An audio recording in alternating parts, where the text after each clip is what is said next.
down inside, I believe most people on the planet are heartbroken. Why? Because they have betrayed the visions, ambitions, values, mission in their heart. They have betrayed their talent. I think the biggest shift in our lives, the things that makes us the happiest, is that when somebody helps us identify our natural giftedness.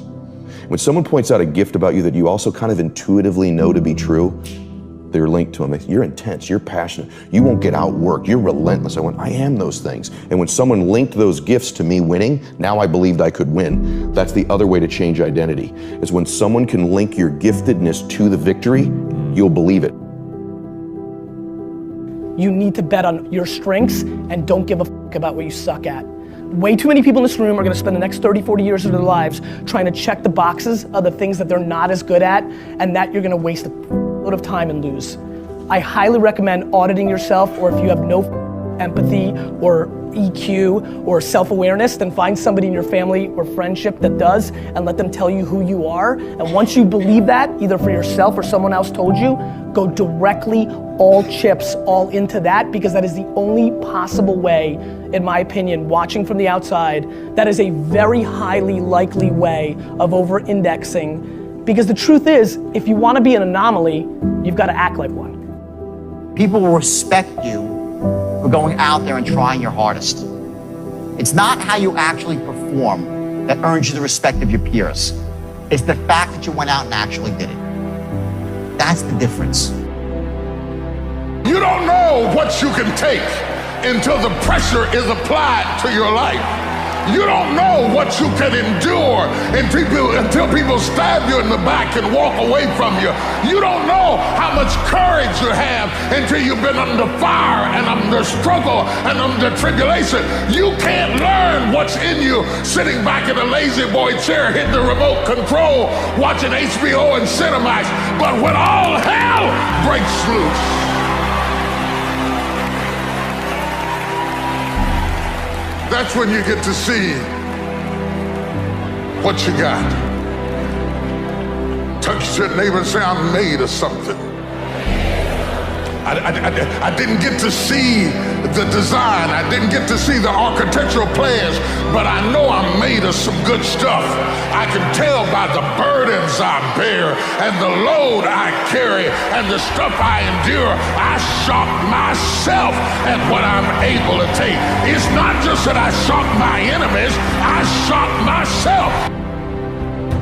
Most people go through life never discovering what their talents are. Most people never develop their talents. They have skills and abilities, but if you don't nurture them, if you don't develop them, they will never serve you. Your gifts can take you many places if you develop your gifts. Most of us don't like to do those things that come easy to us. If you decide to drop your buckets where you are and develop your gifts, I grant you, you'll never ever be without. I grant you that your gifts will take you places that will literally amaze you. I grant you that if you begin to work to develop your gifts, you'll develop a strong sense of happiness. You'll get a larger vision of yourself, because part of beginning to get a larger vision of yourself, all of us need some area of our lives where we can have a feeling of competence. That people know when they think about this area, that's something you do. That you eat and sleep that, and that you do that, you do that. So the reason why most of you are not where you need to be economically, because you're counting on another man's gift or another woman's gift to make room for you, and that's not biblical. Well, you're working for somebody, and that's that person's gift, and you're working on behalf of their gift, and there's nothing wrong with that. But don't expect to have the outcomes you want when you're in somebody else's gift. So the first thing you need to do is you need to identify what your gift, and I need you to do an inventory on all of them. Now let me give you an interesting point.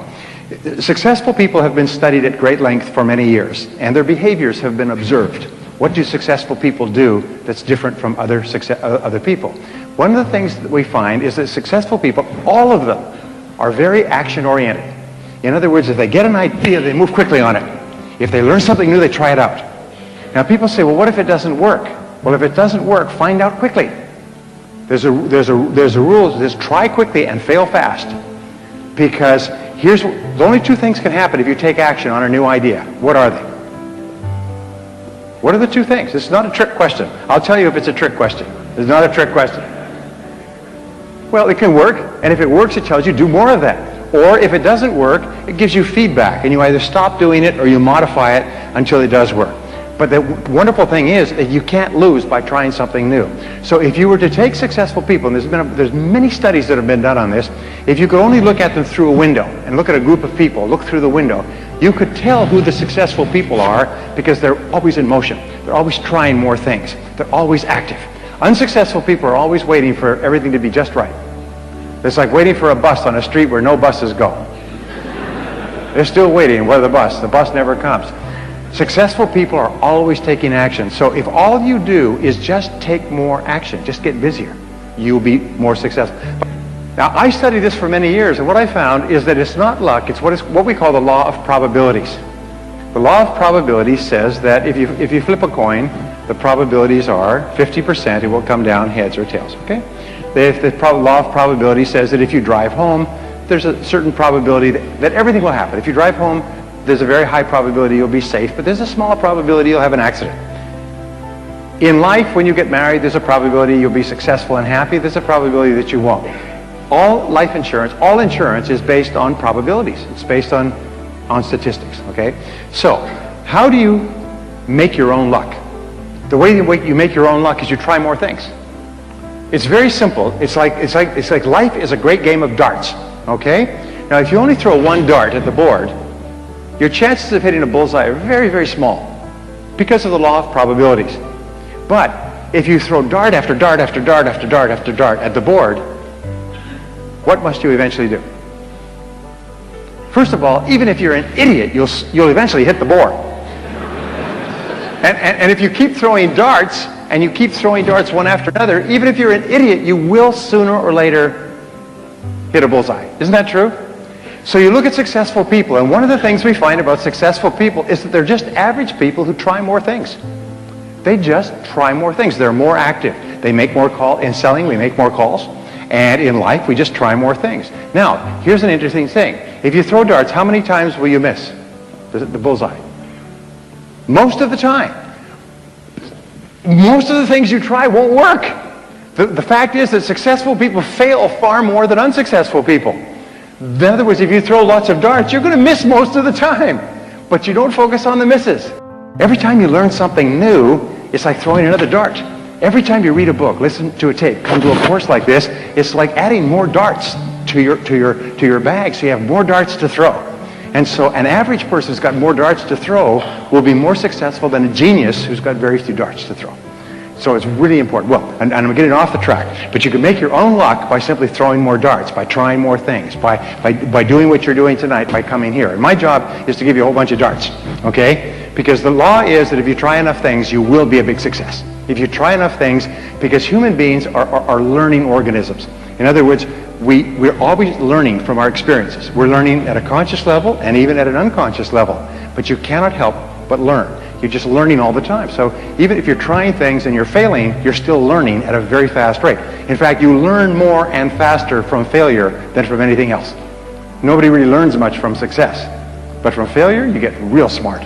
Whenever people fail to achieve their goals 99.9% of the time, and you ask them why, they'll tell you it's because of a lack of resources. That's what all these things are. I didn't have the support, right? I didn't have the money. We didn't have the time. We didn't have this. We didn't have that. There's a resource that people believe is missing. And that resource belief structure then keeps people from ever being able to really lead. Because what leaders do is they find a way to maximize whatever resources they have, as little as they may be, and they don't believe in limited resources. I'll give you an example. Let's take a business example to start with. In 1974, a guy named Sam Walton had built his little company up. He came up with an idea. He started with $20,000 in, I think, 1962, if I remember right. But by 1974, within 12 years, he had 78 stores. And you know how he did it? In the middle of the night, he'd drive across border and he'd go and study other people's stores. He'd buy everything the cheapest he could in the middle of the night. He'd go to the people's stores. Whatever was working, he figured out successfully his clues. He came back and did it in his store. Whatever was working in any store, in any competitor, anywhere he could do it, he did it. So he figured out how to maximize the little resources he had, his 20,000, built 78 stores, and if you read any of the people following him, the company had gone public in that year, they were all saying, this is it. He's maximized his resources. I mean, he only has so much money, there's only so many cities that are gonna appeal to this discounting mentality, right? This is it, this is all he can do. And the word on Wall Street was, sell. Now what's interesting is, at that time, you look at Sears and Kmart, and they were gargantuan companies, weren't they? 20, 30, 40, 50 times, 100 times his size or more, probably. And at that time, they were the leaders, and they knew what's going to happen. But did things change, yes or no? Did he suddenly get mass amounts of capital? No. Here's what they didn't understand. Sam Walton now, or the Walton organization, Walmart, is the most successful retailing operation on earth. And when you talk about Bill Gates being the richest man in the world, that's only true because Sam's fortune is divided up amongst a bunch of different family members. You put them together, they dwarf Bill Gates. Sam Walton did this. How did he do it? What people underestimated is that this guy could go to 4,400 stores, do 250 billion. Where's Kmart today? And they've been shrinking. All of them have been shrinking. And he's the dominant force on earth. Here's the thing he understood. Resources are interesting, but the ultimate resources are the feelings of emotion that make you resourceful. Think of it this way. Resourcefulness is the ultimate resource. What do I mean? What are the emotions that make all this possible? What's the fuel that takes an idea from being in your head where you intellectually know what to do? How many have had an idea, for example, was a great idea, you're excited about it, and then you didn't do anything. One day, there you saw it on the shelf, you saw it somewhere, someone stole your idea. How many have had this happen? Say I. The only difference between you and that person was not that they had more resources, they were more resourceful.